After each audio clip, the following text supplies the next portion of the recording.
Hello and welcome to this Order of the Golden Dawn vodcast. This is part of the Malta Discussions series, the number 3 in the series, Yeah. and this particular one is called the 5 equals 6 progression. I'm here with Pat Zalewski. My name is Martin Thibeault, and the purpose of this particular discussion, or at least I think the direction we're going to take this discussion, is to give an insight or maybe numerous insights into the 5 equals 6 grade and the different possibilities of how to approach it, how to maximize perhaps all of the different aspects of its teachings, and help anyone out there who's either working in a temple or in an order or on their own in the different ways to work with the material provided, the different subsystems, make it a nice progressive pedagogical approach as opposed to condensing all the material in the lower subgrades as we know has been done in the past. Um, that's one thing that we can perhaps open up with. The 5 equals 6 Adeptus Minor grade has never been fully developed. We know that at one point Neophyte Adeptus Minor was used, maybe it was dropped at a later stage, or we know it was dropped at a later stage now, and ZAM essentially became the bulk of the 5-6 material. Later, the Orcus Adeptus Minor got some material added in, but it made it very bottom heavy. And then suddenly, Practicus Adeptus Minor, Philosophus Adeptus Minor, all these subgrades have very little to no material in it or in them. And so what we propose here is to get into how to maybe spread out a little bit of that material, make it more step-by-step progressive, and also encourage people to start to contribute to build on the material that's already there and let the system evolve. But yeah, let's open it up. We don't have any directions that are planned where we're going to go with this particular discussion. We're just going to see where it takes us. Yeah. Yeah, well, the 5-6 subgrades at Ferrero were the 5-6 grade. It just went from 5-6 to the 6-5. Was a bit of a mess, to be quite honest.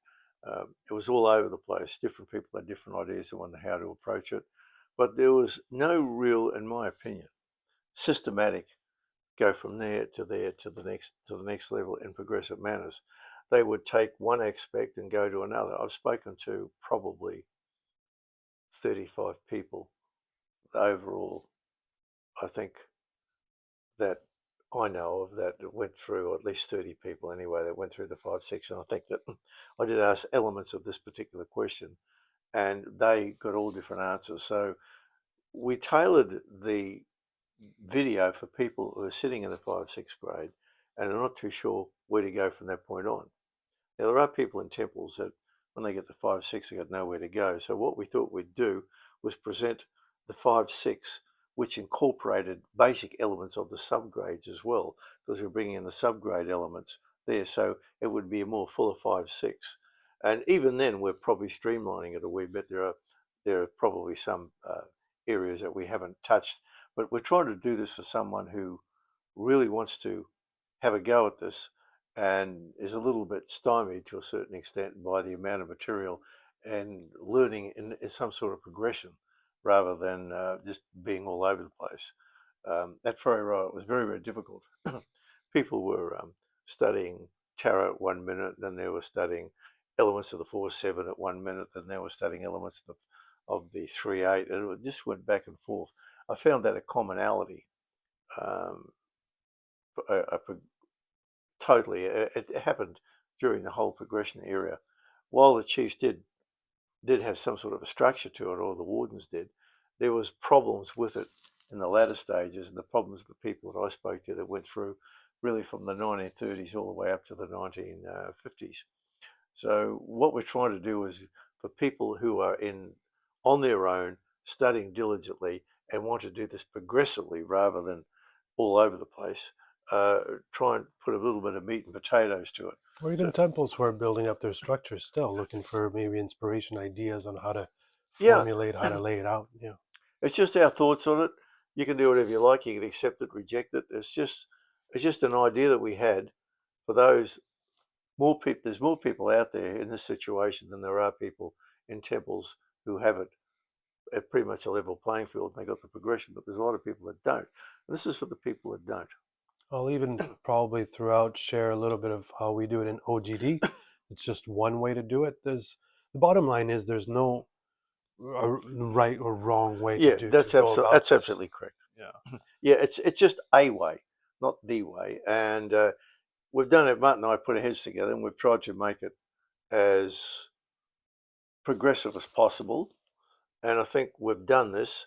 And as I said, there'll be a few things left out, but you can, if you can just bear with us to for what we're about to go through. So I'll leave it up to Martin to do the lead off. Sure. So obviously, as someone enters 5 = 6, they just got initiated. They're starting with the grade without going to specific subgrades, whether it starts at Neophyte Adeptus Minor or starts at Zalator Adeptus Minor. It's not really relevant. Um, what's the what's the place you recommend basically building like from the ground up? What are the first steps you do as you get into 5-6 Oh well, first thing is the practical tools and building up the tools and the tablets. and That consecrating them? Yeah. yeah, and doing the pentagram, studying the pentagram ritual and hexagram ritual, which you need to do the tools anyway. So that is the basis for it. So doing the hands-on approach, and then doing the pentagram and hexagram rituals and being very, very good at it. And from that point on is your baseline, and that's where you work out from. And that would basically be ritual A, B, C, D, E, F, and G. Pretty If you want much to, taking it all the way up from the building. Well, essentially B and C are the pentagram and hexagram. Obviously, the general order is in yeah, ritual A, and then all the other ones are the building of and consecrating of the tools, except for ritual F, which is the sigils from the rose, but which obviously helps in doing all yeah, the other stuff. it does help, but I think start by building stuff first. I think that's your primary focus. Now, in tablets, in different temples, you've already got a lot of these things done. But then, if you've got these things done, your tools and all the elements, all the varying sub tools that you use as an officer or something like that completed, the next step would be to really go over and know your hexagram and pentagram rituals. And the big thing with the pentagram rituals in particular is knowing the actives and passives and how they work. And that is very, very important because you're doing more than one pentagram. You're not doing an invoking pentagram or a banishing pentagram. You're doing subsequent ones. You're doing the actives and passives are brought in. And you have to be very familiar with those. So I would start in that particular area to see how things work for you. So the first step: lay the foundations, build the tools, consecrate, work with the pentagram and hexagram. Now we move into the next phase. Obviously, ZAM already had laid out a structure. Now, what we're going to do here is basically just propose that it gets spread out a little bit more to Yeah. more subgrades Yeah, and follow after the Mather's that's all right. pattern. We'll just take the tarot, for example, which is really our next phase of operation. You've got all the varying tarot areas. I've written some of this down here because I'm getting old and I can't remember everything. Rituals NOPQR. Yeah. Well, there we go. You've got it already. But what I was also I would add to the Magical Tarot of the Golden Dawn to that because we've got some additional aspects to it that really need to be looked at from divinatory viewpoints and things along those areas. Do you remember people? Do you recommend that people get a black and white deck that they paint themselves or color themselves, or? Well, this is a debatable point. If you're very serious, what you would do was you'd color. See what happened in the Stella Matutina. We were told by Rigardi that you had to draw your own deck. Well, you didn't. A deck was done, it was made, and you were given it. If you have a look at Rigardi's deck, it's almost the same as the one I've got, and it was given out, and you just simply coloured in by numbers. The numbers how you wanted to colour in was up to you to actually do that. And you've also, but the problem was that you couldn't use those decks for practical reasons because when you painted them, the cards would bend in a bow due to the paint, and the next step, they would chip away when you start shuffling. So what we've done, David Zalewski and I have done, we've coloured the decks in, and we've put the colour scales into the actual deck. This is from the Magical Tarot of the Golden Dawn. We've tried to get it as close as we possibly could to the original. And you'll notice it differs from Wang's and the Minor Arcana, where we have the full colour scales. The old way of doing it was you'd paint the tarot cards, and then after you'd paint the tarot cards, you'd paint your four trees, but that changed a little bit later. But essentially, uh, it's so much easier now that you've got a coloured deck. Ours is not the only GD deck. You've got Chicken Tabby's got one, and I think there's a couple other quasi GD decks. It's up to you what you want to use. So I've done the best I can with this one, and you can use that if you wish, or use one of your own particular choice. As you work through the tarot, use ritual W, Hodos Chameleon, is to obviously work with the color scales. Yeah. But there are problems with some of the Golden Dawn papers. With the Golden Dawn gives you a divinatory aspect of the tarot, quite a long paper, and it takes about 2 hours to do. And they gives you an example paper, which of a reading. And if you have a look at if you are a tarot reader and very very familiar, if you have a look at that reading, the Golden Dawn submits as an example. It's not done from the Golden Dawn tarot deck because it hadn't been made then. So what they use another tarot deck. And the thing about tarot decks is that the meaning will expand and contract based on imagery. So it may not be exactly the same. So I ask people to have a look at the long version, do it. But after they do that, I don't suggest they do it all the time. I have a short version I do personally, 7-card spread, which is shorter than some of the other given spreads, and that suits me nicely. I've used that for 40 years with great success.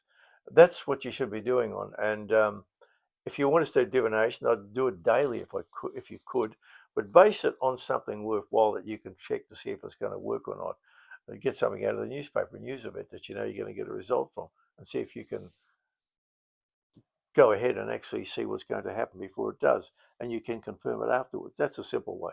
But the more divining you do, the more clairvoyant it happens. And I found this out the hard way by doing thousands and thousands of tarot readings over the years, probably a lot more than I could think of. And the clairvoyant faculties just open up and they come out in a certain way. And that's the way to go. But you've got to divine regularly to get to stimulate the varying chakras and subtle bodies and your general state of awareness to be able to gauge certain things. That's the way to do it, and it's a good way of doing it. It's very, very subtle, but do it regularly. I worked as a tarot reader for many, many years, doing 3 days a week at the market and professionally, and I'm still doing it to this day. So my tarot readings go off the chart as far as in the well and truly into the thousands. But do it your way to start with. Pick a spread that you particularly like and go ahead and do it. But also try and gauge yourself by trying to have a look at news events that you know you're going to get an answer for at some particular stage. And you'll also have to do a lot of work on the tarot because the tarot goes into some very, very heavy stuff when you get into other aspects of the tarot, like the convoluted forces. But it's up to you whether you want to do it or not. It was a THM paper, and it's now most people have put it back into the ZAM or the 5/6 era. It's up to you what you want to do with it. I would suggest that you give it a shot and try and understand it. Once you understand it, it makes things a little bit easier.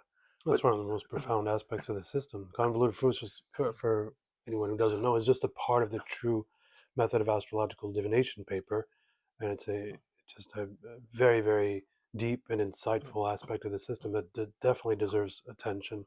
When it comes to the tarot, obviously, the opening of the key, like you pointed out, is a bit much, but definitely everyone should at least explore it and experiment with it, and then after that, cut down and simplify to more practical spreads like you're mentioning. Yeah, there's actually quite a few videos out there. There's got my own take on it, and you've got a few other people who've done the long 5/6 spread as well. I think they do. This is the one they do in Bota as well. Opening of the key. Yeah. So this really is something you have a shot at initially, and then break it down to suit yourself. But keep at it. You don't expect it to learn everything in it. You're to be familiarized with it, and it's there to use.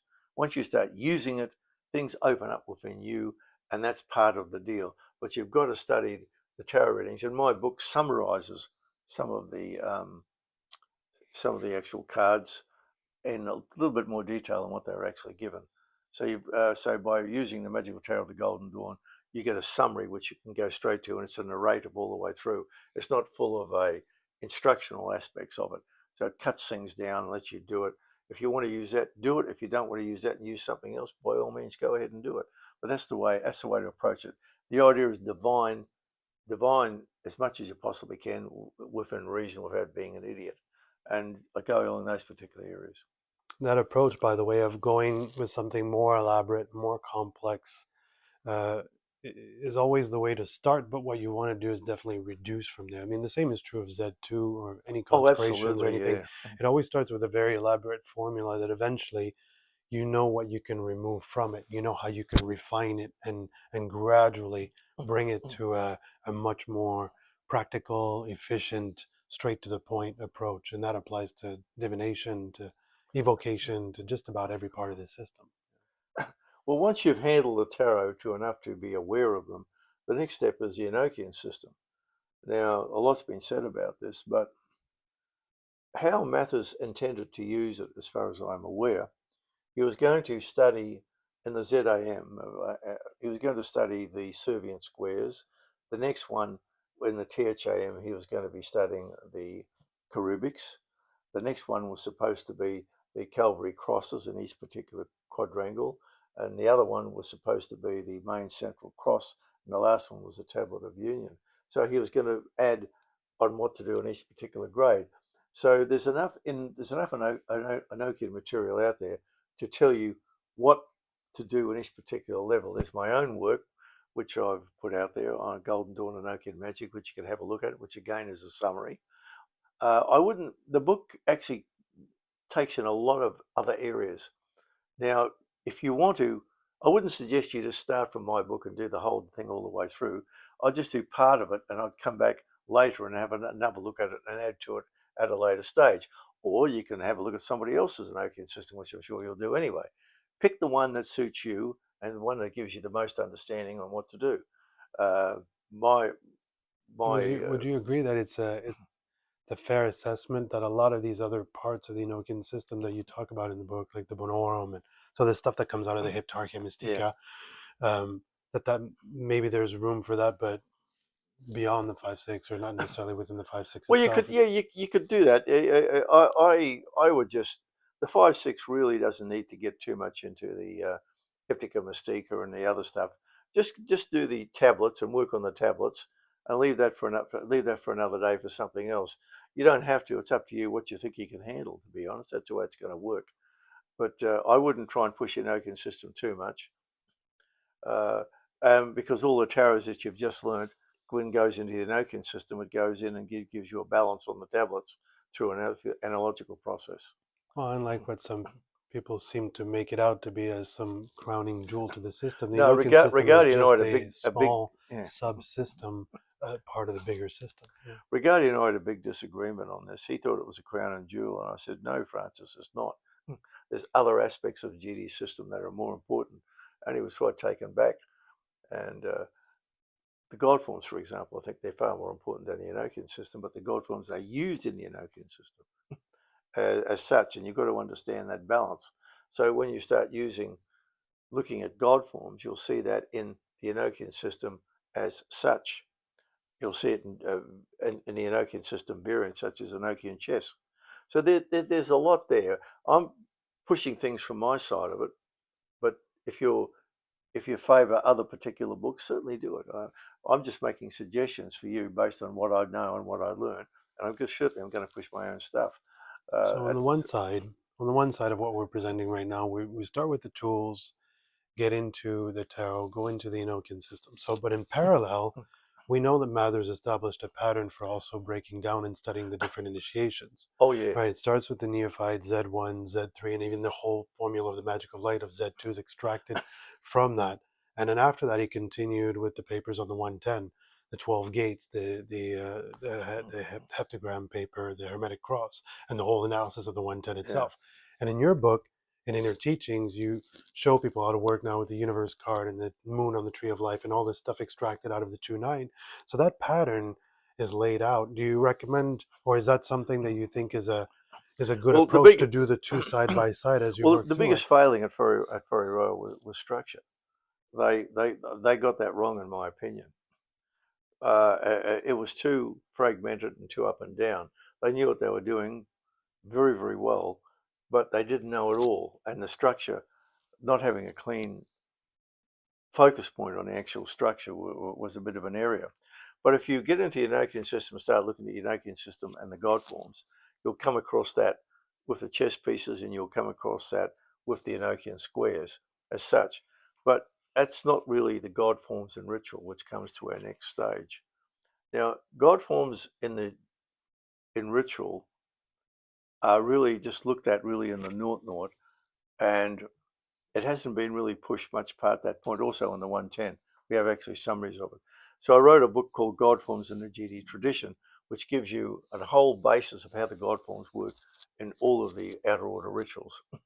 And also you've got that with ritual commentaries as well. This what actually happened was that in ritual commentaries, I give you God forms, but also give you admission badges on the floor, which was a thing Hugh and Campbell went over to England in the 1930s and picked up from Garston and brought back, and he gave it to Mrs. Falcon. And when Jack queried what he was seeing on the floor due to a student of his who mentioned it, and he opened his faculties up and said the person's right. He was doing it for years and wasn't aware of it. And a student come in right out of the blue and said, "I see things on the floor." So Jack didn't dismiss it. Uh, Jack wasn't Hierophant at that particular point, and he found that he waited until he was doing the ritual as Hierophant. Then he opened up his faculties and he saw the crisscross lines on the floor and knew straight away what they were. So the student was right, a naturally gifted clairvoyant. And that's the stuff that came through, and that's what's in my book with Golden Dawn Ritual Commentaries. And that is some of the things that you've got to look at. The God forms in Golden Dawn Ritual Commentaries are all laid out, and the action of what the God forms do is in the God forms, the Golden Dawn tradition. So one tells you what they do, the other one tells you what they look like, and where they're so placed more than the other. And I think from then, It's one of after the beauty with your publications is that you could literally grab any of the stage we're describing right now and accompany it by one of your books.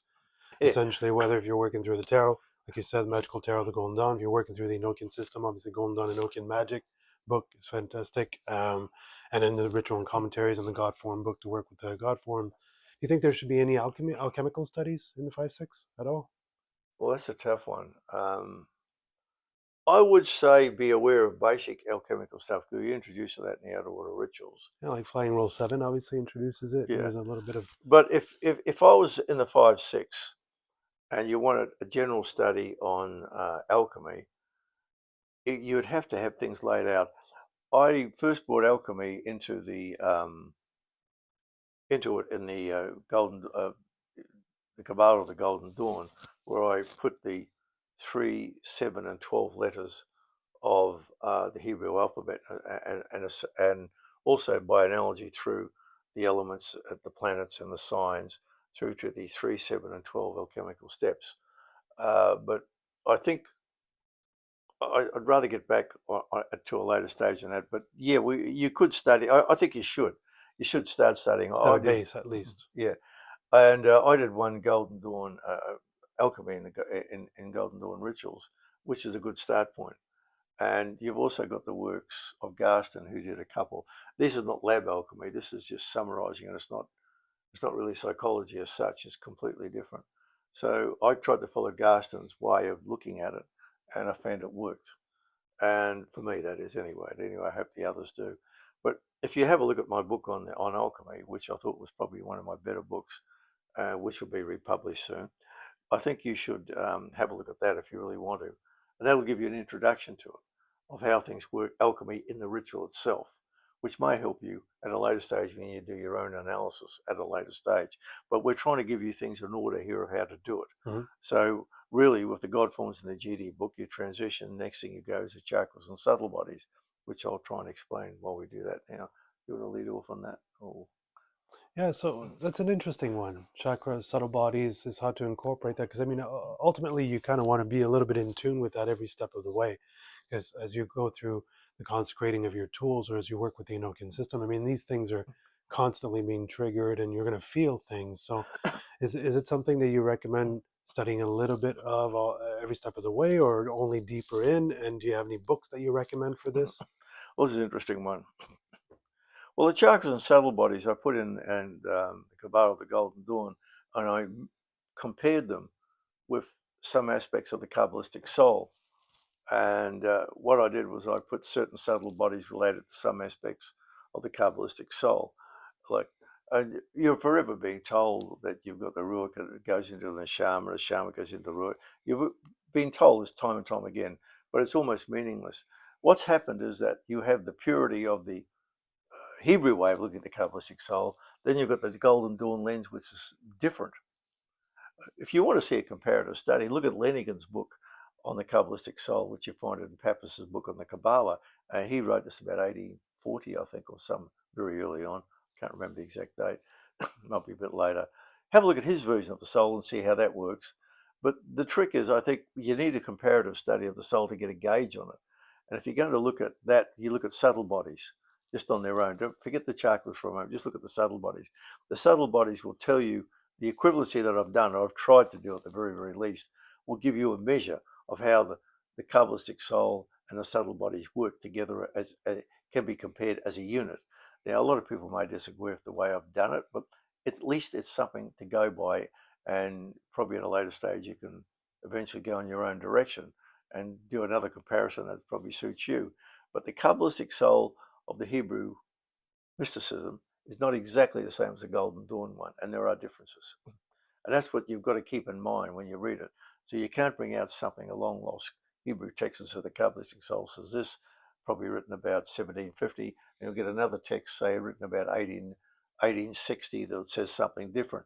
The Golden Dawn version of the Kabbalistic soul is an amalgamation of the souls integrating with the cells, all the subtle anatomy is integrating with itself to produce more aware states of awareness, which open the door for you at a later stage. Um, A great book, by the way. It's quite small, straight to the point for this is David Tansley's Radionics and the Subtle Anatomy of Man. It's a yeah, great little book. that's a good one. That tells you about the chakras, how they actually worked it. The chakra system is slightly different from the subtle bodies. In every subtle body, the theory is they're chakras. There's been a lot of work done on this scientifically. I've been up to date with the later stages, but Dr. Valerie Hunt has done some work on that, and she was measuring um, parts of that. And a few years ago, now there's a pile of stuff done. There's Professor Motoyama, who's built machines, and he was a well well respected academic. And so the chakra and people over the years have produced the same result in different areas.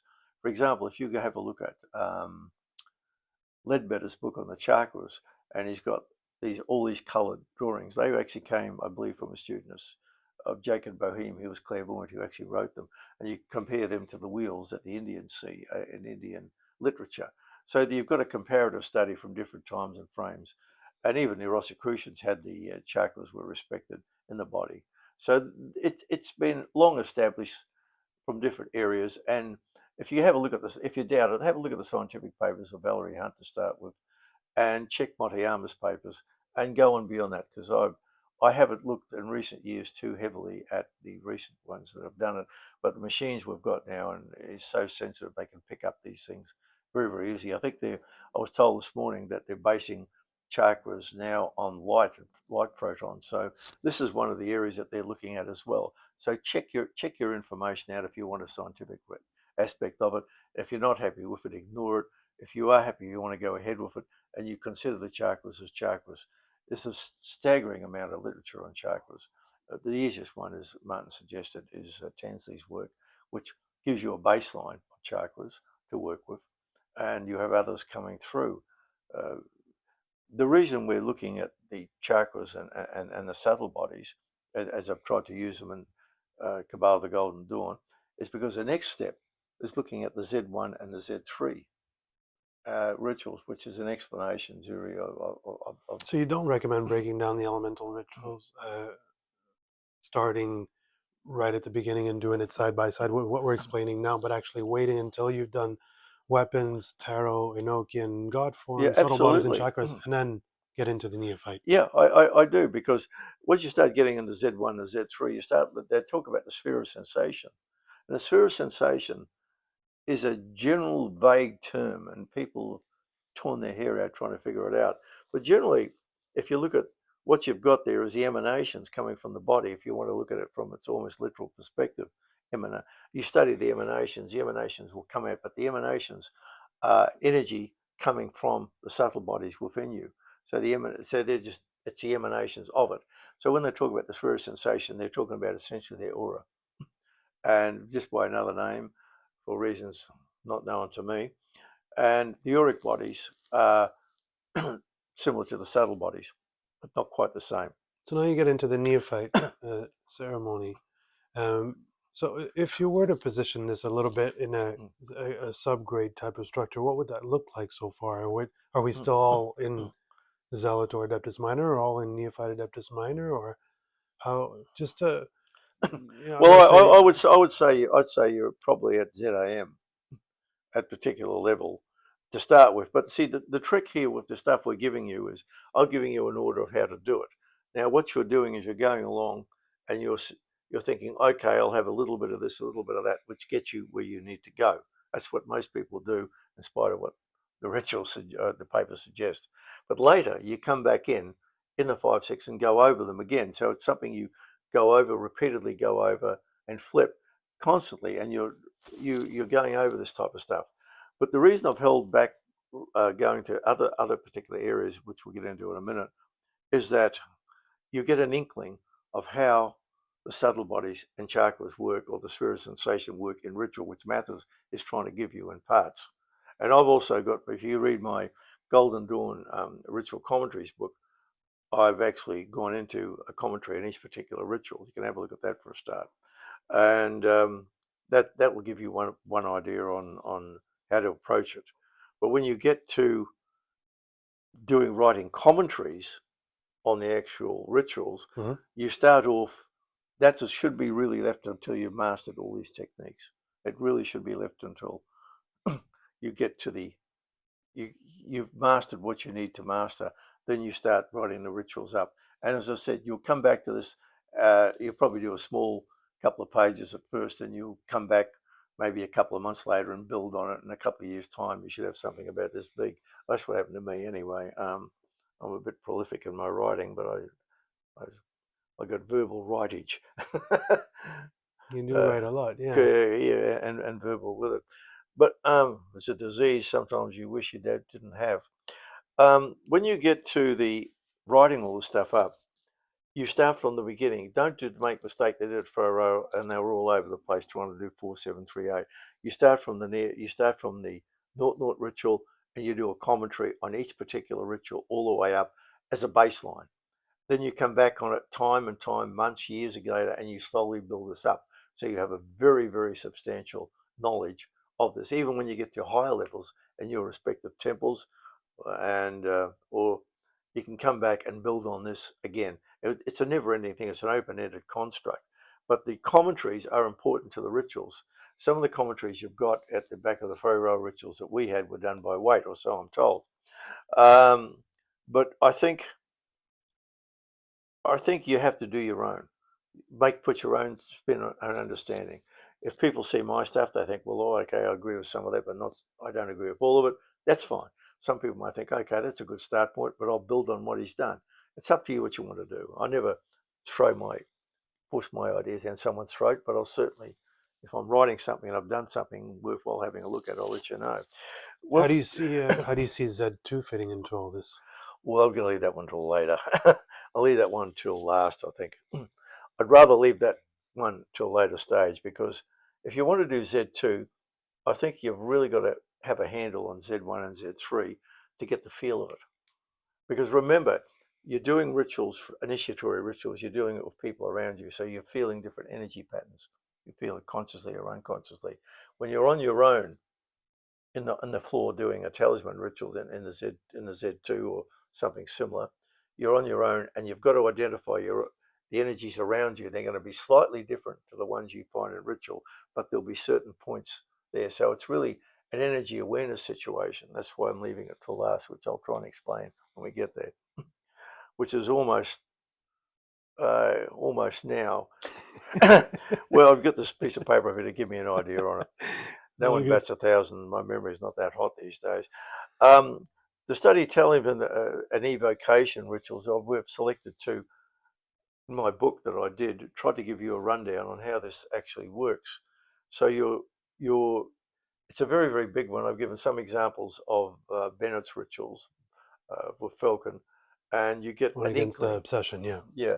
So you get an inkling of how the Z2s work. So what you're doing now is you're studying my book or study the original papers, whichever you ever particularly want, and you're seeing how it all starts to come together.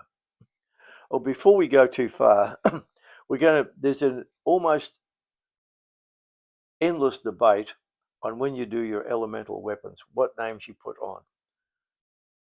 At Ferrero, you put the names on that you want to put on. And the main phase of Ferrero was you put the highest names first. That becomes before anything. So any names that you want to put on your elemental weapons should be the highest names. That's the only thing I'd say to you. The Golden Dawn did it certain ways, but they also found out it worked better sometimes if you had an affinity for a certain angel or archangel or something along those particular lines. They found the affinity worked a little bit better than just taking a name that you probably had not much connection with in any way, shape, or form. So some people say that it should be done this way and that way. Don't buy it. It's you with your elemental weapons. You created them. You made them. It's you who's connecting with the holographic impulse of what you're trying to draw down. And so it's you who puts the names and the sigils, if you so desire, on the actual the more weapon. names there are, the more limited it becomes. It's way more about the tool itself, its shape, its color, than it is about all the names and sigils you're putting on there. You're just creating more restrictions for it at that point. Yeah, the shaping process it gets a little bit too shaped. But anyway, so apart from that, put on what you want. They did that very well. They had all sorts. They had the name of Christ on some. They had no names on some at all. I didn't think they needed it. Some names they had everything but the kitchen sink on. It doesn't matter. It's not going to affect you in any way, shape, or form, whether you have this name or that name. The only thing that people who have no experience with it in a Golden Dawn temple will tell you is that it's on paper. I met these people and they explained to me. Ritual G says this. Yeah. And so I met these people and they told me the different frustrations they had. And some of them actually had to reconsecrate their weapons too. They were always taken up to Mrs. Falcon. The bottom line with an elemental weapon, and was if you made it yourself, is did it work? Does it work? It doesn't matter if you have this name on or that name on. Working is the most end point of the whole thing. Mrs. Falcon would test it. She would test the thing on the hand. Jack tested mine. And he also said that I was also told by different people, not only Jack, that if there was no energy in the weapons, they were sent back. It didn't matter a darn thing of what was on them. So this is a very, very different thing from the papers you see where you should have this, this, and this. But the end result is, does it work? If it works, you use it. You can have every name, you can have all the prop names under the sun, but if you haven't done a good job of doing it, it doesn't really make any difference. So that shows you that the names were really superfluous to a certain extent. You could do it really without any names on it at all if you so desired. But in the study of the Talisman, the Evocation book, you've got a wide-ranging area to choose from if you want to use it, or you may have someone else's book you want to use that. I'm just giving mine as an example because I know I wrote the thing. But if you want to use another book, go ahead and do it. But don't get too bogged down with the black and white aspect that things must be this way, must be this way. There's a great deal of flexibility that occurred with it. But it is okay to go by the book to start, and then, like we said earlier, develop the flexibility from there and cut down where you need to in certain places. That applies to that Z2. It applies to the opening of the key with the tarot. It applies to every document in the curriculum. Yeah, it does. You amalgamate and change. Jack Taylor's rituals in his later years, not in his early years, were very short. I gave Jack Taylor's ritual book to Tony, or one of his notebooks to Tony Fuller, which are very, very short rituals. They're not. It's generally hexagram, pentagram, very, very short thing in, but the power in it was just about, it was like touching a hot thing. Sometimes you had damaged juice coming from it, and that's what counts. So the bottom line is what counts. The framework and the shaping process is given to you for the slowest moving member, not for the quickest, for the slowest moving member. So do your Z2. The Z2 itself is a living study of the North, so it's really critical that you actually do the Z2 rituals the way you see it. Can you go through and do the lot? Yes, I would suggest you give most of them a go, but you can really, if you want to be flippant about it, you could probably use a talisman ritual quite good, and the spiritual development rituals are two of my favorite ones that you could use quite successfully. The talisman one you'll alter as you get older, and rituals are more, you've been in it a long time, and you alter it to suit. But the spiritual development one will stay with you for a while. There are other Z2 rituals. It's up to you to make your own mind up. I'd tell you straight, and I've said it before, I was never keen on the invisibility ritual. I thought that was ridiculous. Most people tried to tell me that Regardie, no, that was done by just pretending that you could imitate somebody. But it really wasn't, because when Regardie did the ritual, he told me he put the mirror into the temple hall at Bristol, and the head chief there was watching him do the ritual, and she said to him that at one time he flickered. That's what he told me. Whether you believe that or not, I don't know. But that's the story. Happens to me all the time with strobe lights. But that's the thing. That's the thing that you have to consider. That I thought invisibility was just too big a reach for me personally. But the other rituals, I don't too much have a problem with them. I think it's interesting. Transformation is very, very awkward, because these are vague titles. A lot of them were amalgamated from the grimoires that they brought in, and most of them are simply left with a standard I think it's process. still important to experiment with every one of them and formulate your opinion for yourself. I mean, we've talked about even, like, for example, the ring and disc before, ritual beta, where some could consider it completely useless.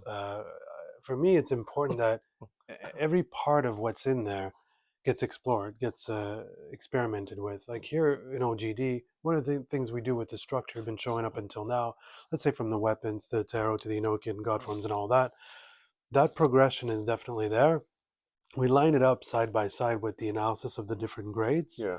And we line that up side by side with the different Z2s. So there's 7 different Z2s, right? With the Yod He Shin Mao He, 3 of them being with the Shin, and what basically the idea here is that you're exploring every aspect. Does it mean you're going to accept all of it, or that all of it's going to work for you, or that it's always going to be that formal and that complex?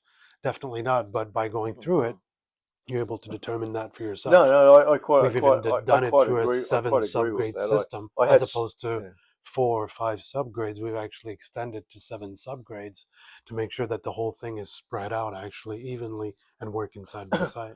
Yeah, the interesting part about divination, which we said in a very early period, you've got the true method of astrological divination, which essentially covers the ring and the disc, and I've been using the pendulum, which is that's what it essentially is, for many years, quite successfully. I don't bother with the full thing of it, though I did use it. I did try it. I found it not quite my cup of tea, because I was so used to doing the pendulum another way. It became an impediment to me, so I didn't bother too much with it. But you got to try it out to find that out for yourself. Yeah, I did. I got in there and I made it, hung it, tried all sorts of chain, cotton, string, but it didn't work as good as what I did for my own particular work. That's what you'll find out. As Martin said, these things are there for a reason. I still can't figure out what the invisibility ritual's there for, but we'll leave that one to one side. But yeah, experiment with things. Well, one of the other things too, the Alchemical Z2, I can't go on with that. Some people get some joy out of it. I've done a lot of alchemical work, not as much as my ex, but I've still done a fair bit. And everything we've done, you can't fit into the Z2 in that particular way. There's some people may. It's up to you what you want to do with that. Ignore Ritual Magic in England by Francis King, where he gives an example of a alchemical Z2 ritual. That's something I think he created himself. It bears no resemblance to anything I've ever seen. There's no measure or study or time frame or anything involved in it. It's just something come out of fresh air.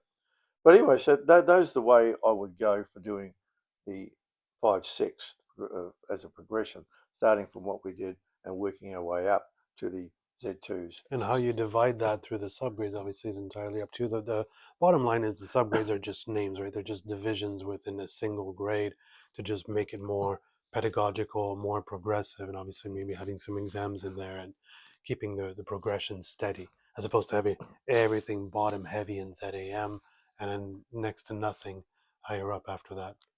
Yeah, this it's an interesting thing, but if you do it, we've tried to place things in a certain order. This is why we're doing it this way, to give you the order that we think might work. And there's additional material from my own work, my own books have brought into this to try and make it easy. And you'll no doubt bring, if you're studying this. We did it really for the people that were just in, who are, a lot of people don't use the subgrades. And the reason the subgrades are not used in a lot of Golden Dawn temples is the chiefs have to write papers out for it and they don't want to do it, which happened in the Golden Dawn.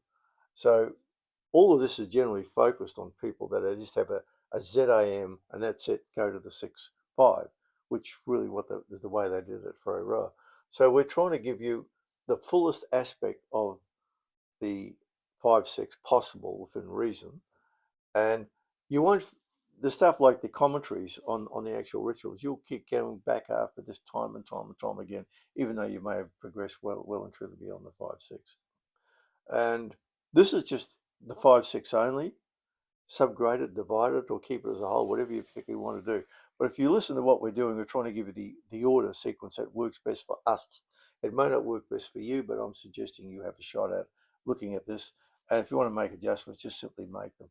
There's no hard and fast. There's a little bit of flexibility in this to do. And the 6/5 is a totally different kettle of fish altogether. It's very, and what we do is alchemically orientated. We're very push the alchemical side of it. So if you have a look at as we mentioned earlier, alchemy and GD ritual, it may give you an inkling of something to come and prepare you for something you may want to do in the 6/5. That's the way we've done it. You may do it completely differently. And we've also put certain Enochian aspects into the 6/5 as well. And we've tried to expand them, which I've given in my book. And it's up to you whether you want to, how you want to apply it.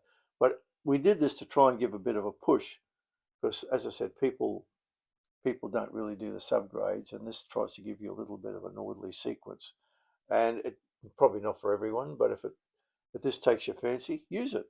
If it doesn't take your fancy, think you can do better, leave it alone. It's just a suggestion to try and help people. That's all it is.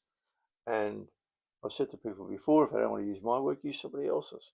And That's for the simple. most part, that progression actually follows rituals A through Z, pretty much in not chronological, but in alphabetical order, pretty much. The only thing that's a bit different from that is the flying rolls. Personally, my recommendation with flying rolls is grab the flying rolls that are relevant to the type of subject you're studying and then couple them with that particular area, as opposed to trying, because if you go from flying roll 1 through 36, for example, they go all over the place. So it's better to go and pick and choose the ones that actually go with the different topics as you work your way up. Yeah, it's a good point. I left that one out. Well, that's about all from us, I think, from Malta. We were in Martin's study. Oh yeah, right. It's October 30th today, October 2024. 30th, yeah. And a couple of days' time, I'm off to Rome. I'll spend a week in Rome and for the 7 hills. Well, I'll probably walk every one of them. Thank you very much, Pat. I think this was, it was a lot of good information, and it gives a good picture or clear picture of the possibilities of how to work with all the 5/6 material, and hopefully everyone's getting value from it. So Okay. thank you. Thank you. All right. See you next time.